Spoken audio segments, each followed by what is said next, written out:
What's up everyone, Darcblade here, returning with another Mass Effect 3 multiplayer class guide. Today, in this episode, we're going to be looking at one of the later DLC characters, the Asari Valkyrie Sentinel. Thanks to a combination of tech armor and Annihilation field, she is a very durable character indeed. Also, she's a biotic user who is best used in close quarters combat. Now, like all the characters in the game, I spec my Asari Valkyrie for the harder difficulties. Firstly, I max out tech armor. I put points into durability over power recharge. Both of these are viable options. It all depends on your weaponry, to be honest.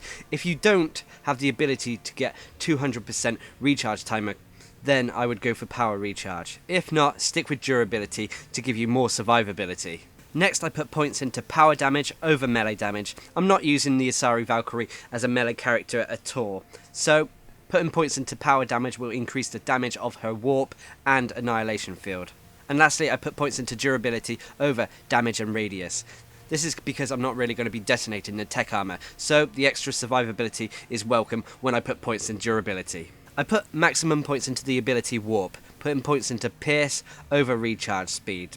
Pierce puts a nice debuff on opponents, and thanks to having light weaponry loadout, I shouldn't need the extra recharge speed. In rank 5, I put points into expose over lasting damage. Expose puts a nice debuff on opponents, and I'm really going to be using warp as an ability to activate biotic explosions and debuff opponents. Finally, I put points into detonate over damage. This is because, like I said, I'm going to be using warp to activate biotic explosions, and detonate means these explosions are going to be more effective and more damaging. With Annihilation field, again I put maximum points into this ability. I put points into drain over damage. Drain gives you extra survivability. It allows you to drain your target's shields and barriers, giving them back to you. Damage is good, but I like to go for the survivability option here. Next, I put points into damage taken over movement speed. Both of these options are good. I mean, the extra movement speed really does help your character get around, but I like to put a debuff on my opponents by putting points into damage taken, increasing the damage they take from me and my teammates. Lastly, I put points into impact radius over damage. Impact radius not only affects the impact of the detonation, but increases the actual radius of the Annihilation field itself, meaning that you'll affect more people with damage taken and priming more people for biotic explosions. Finally, I put up to rank 4 in both the Asari Valkyrie's passive abilities. With Asari Valkyrie, I put damage and capacity, and with fitness, I go for durability. The passives, I feel, are always down to personal preference, and with the Asari Valkyrie, I felt it was better to have a balance between the two passive abilities. Some people go for putting 5 points in Asari Valkyrie and only 3 points into fitness, but I felt that little bit of extra durability was very useful for the Asari Valkyrie. As for weaponry, you'll want to go with a light loadout, so pistols, submachine guns, or maybe a light assault rifle or shotgun. You don't necessarily have to go for a 200% cooldown timer, but if you do, it means you're going to have an easier time setting up and setting off the biotic explosions. As for the gear slot, take anything to either increase your biotic abilities, your weapon damage, or, failing that, increasing your shields. I personally went for increasing my shield, so I took the Stronghold package. Anyway, let's get into the heart of the episode and talk about the Asari Valkyrie's moves and abilities. Its first move is Tech Armor, which is a signature move for almost all Sentinels. When activated, the Tech Armor will encase the user in this holographic armor to decrease damage taken. Unfortunately, this damage reduction comes at a cost, as it slows down your power usage by 50%. So your cooldown timer whilst tech armor is active will be slower than if you didn't have the tech armor on. This power slowdown can be reduced by putting points into power recharge in the tech armor tree. The tech armor can be detonated to damage anyone who's close by you. This detonation will actually stagger pretty much all opponents, so it's useful in a tight situation. But for the most part, you want to try to keep tech armor on at all times. The tech armor detonation will also hit any enemy behind cover, or even through walls. The second move and ability available to the Asari Valkyrie is Annihilation field. She's the only other character to have this ability, the first being the N7 Fury. When activated, the Annihilation field will spin a fiery biotic aura around the Asari Valkyrie that will burn and damage any enemy that gets near to her. This aura is quite short, however, but any enemy who does come close to you will be primed for a biotic explosion. For anyone who doesn't know, a biotic explosion is when you hit hit someone with a biotic ability and then follow that up with a second biotic ability, it creates this explosion.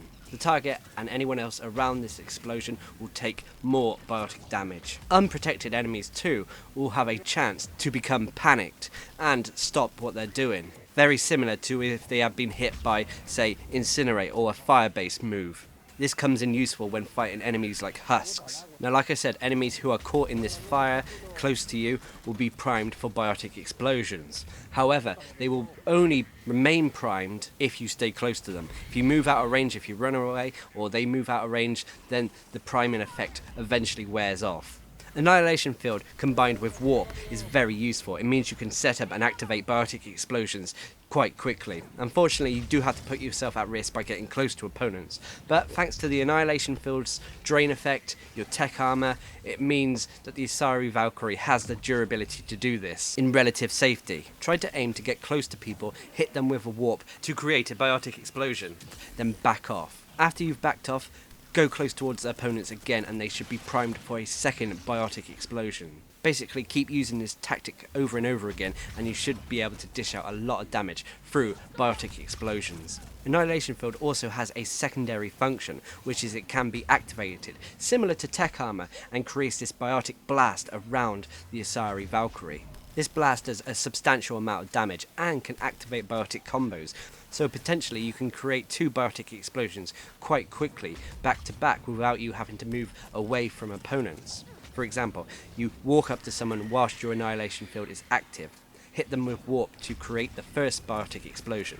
Since they've been hit by Warp, they're then primed for a second biotic explosion, which can be activated when you detonate the Annihilation Field. However, Annihilation Field does have a fairly long cooldown timer, even with 200% recharge speed, and you only really want to detonate the Annihilation Field when you're surrounded. A downside for Annihilation Field is that it doesn't stay on forever, so you have to refresh it every now and again. Annihilation Field is a biotic ability that is really designed for close quarters combat, so you have to keep in mind that when using characters who have this ability. If you're looking for a long-ranged fighter, then you might want to consider using a different character. Now, the third and final ability available to the Asari Valkyrie is Warp. I've talked about Warp many times. It's a very common biotic ability, but it's very useful, and I'm glad that the Asari Valkyrie has it. Basically, the Asari Valkyrie will throw this ball of biotic energy at opponents that rips them apart at the molecular level. As well as dealing damage, it has multiple benefits as well. Firstly, it will weaken armor. It's an ability that is very good against armored opponents, brutes, banshees, so on and so forth. It will also stop any enemy who has health from actually regenerating this health. It's also an arcing ability, so if aiming right, it can be used to hit opponents who are hiding behind low covering walls, around obstacles, so on and so forth. To do this, highlight an enemy, then aim slightly off target, and Warp should go round corners and over fences to hit this opponent. Warp is also a nice debuffing ability thanks to certain points in the Warp tree. Expose, Pierce means that the debuffing effects of Warp will be increased, meaning armor will be weakened more and they will take generally more damage. So when going to attack a target, always make sure that at some point you put Warp on them.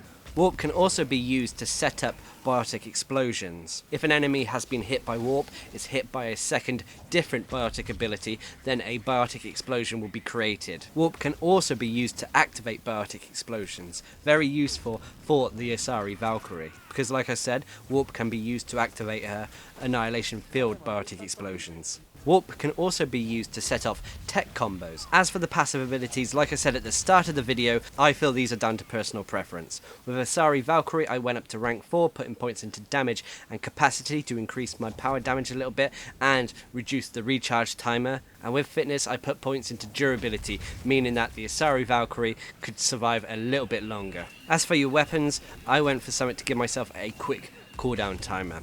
With a quick cooldown timer, it means that I can focus on creating the biotic explosions quite quickly, affecting someone with Annihilation Field, firing off a Warp, backing off, and then repeating the process. Now, as a race, the Asari don't have a lot of health or barriers. They're on the lower end of the scale, but they do come with some nice dodge mechanics. Their biotic dash really gets you out of the way of danger quickly, and can be used to navigate the map quite quickly. Unfortunately though, this does come at a cost. Every time you use the dash, it drains a little bit of your barrier. But don't worry, even if your barrier is drained and you have none left, you can still use the dash ability. As for the melee capabilities, their basic light melee is nothing special, it's just a simple hit. Their heavy melee, on the other hand, is quite special. It's a heavy biotic blast where they create this AoE around them of biotic energy, knocking anyone back. Tougher opponents won't be knocked back that far, they might be staggered a little bit, but husks and that will fly back quite a bit. Unfortunately, when you use the heavy melee, it does leave you quite vulnerable, as the animation cycle for this ability is quite long and gives enemies quite an opening in your defense. Overall, I feel the Asari Valkyrie is a very, very good character. She's a good shock trooper type character, able to fight on the front lines quite easily. Thanks to tech armor and Annihilation field, it means that she can get up close and personal with opponents, which is where she's best suited. Get used to priming opponents with the Annihilation field, activating it with warp, backing off, then repeating the process. This way, not only will your Annihilation field and warp be doing damage, but you'll also be doing damage with the biotic explosions created. Add to this your weapon fire when your abilities are on cooldown, means that you'll be dishing out quite a bit of damage. You just have to be careful though, because sustained fire from enemies will still bring you down despite your tech armor and Annihilation field. Also be wary of enemies who can sync kill you like banshees and phantoms. An alternative build for the Asari Valkyrie would be to forego Annihilation field or warp. By doing this then, you can focus on using heavy weaponry, if that's the way you like to play. Anyway, overall I feel that the Asari Valkyrie is one of the best close range biotic fighters in the game, and well worth trying out. As long as you've got the confidence to fight up close and personal with opponents, then you're going to enjoy and love this class. Anyway, I've been Darcblade, bringing you my guide to the Asari Valkyrie in Mass Effect 3's multiplayer. Hope you enjoyed the video, thanks for watching, subscribe and like for more.